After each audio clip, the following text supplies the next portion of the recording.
Hi అండి, welcome to గిరమోన్ దీక్షాస్ channel. ఈరోజు మీ ముందుకి ఒక హెల్దీ రెసిపీని తీసుకొని వస్తున్నానండి. అదేంటో కాదు, నల్లేరుతో చేసిన కారం పొడి. ఈ నల్లేరు యొక్క యూజెస్ మీకు చాలా బాగా తెలిసే ఉంటుంది.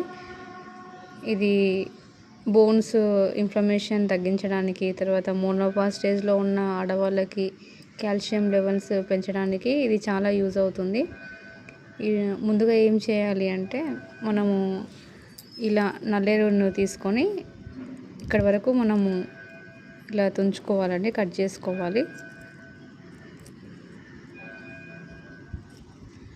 ఇప్పుడు మనము పీలర్తో ఈ 4 సైడ్స్ ఇట్లా ఉన్నాయి చూడండి, ఇక్కడ ఈ 4 ఎడ్జెస్ లాగా ఉంటాయి, దాన్ని రిమూవ్ చేసుకోవాలి. పీలర్తో తీసుకొని ఇలా శుభ్రం చేసుకోవాలి. ఈ నల్లేరు చెట్టుకు వచ్చిన ఈ ఆకులను కూడా మనం యూజ్ చేసుకోవచ్చు అండి. ముందుగా మనము ఇలా పీల్ చేసి పెట్టుకుందాము. ఇది చెట్టు నుంచి తెంచేప్పుడు చేతులకు బాగా ఆయిల్ అప్లై చేసుకొని తెంచాలండి, లేకపోతే చాలా దురద పెడుతుంది. ఇలా నల్లేరు కాడలను క్లీన్ చేసుకున్న తర్వాత వాటర్లో సాల్ట్ వేసి వీటిని బాగా వాష్ చేసుకోవాలండి.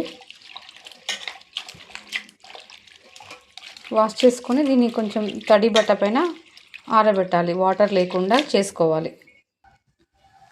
ఇలా క్లాత్ పైన కాసేపు ఆరబెట్టుకొని తడి లేకుండా మళ్ళీ మనము ఇలా అద్దుకోవాలండి. మొత్తానికి మనకు వాటర్ లేకుండా చూసుకోవాలి దీన్ని.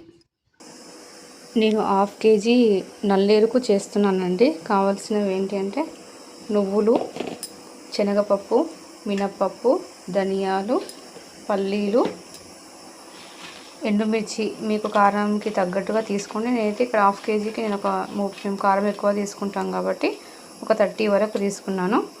ఒక ఫుల్ ఎల్లిపాయ గడ్డ, తర్వాత జీలకర్ర, ఇవన్నీ కూడా వేయించి పొడి కట్టుకొని పెట్టుకోవాలి. అది ఆరేంత వరకు, నల్లేరు ఇందాక బట్టలో ఆరవేసాము కదా, అది ఆరే వరకు మనము ఇవన్నీ వేయించి పొడి చేసి పెట్టుకోవాలి.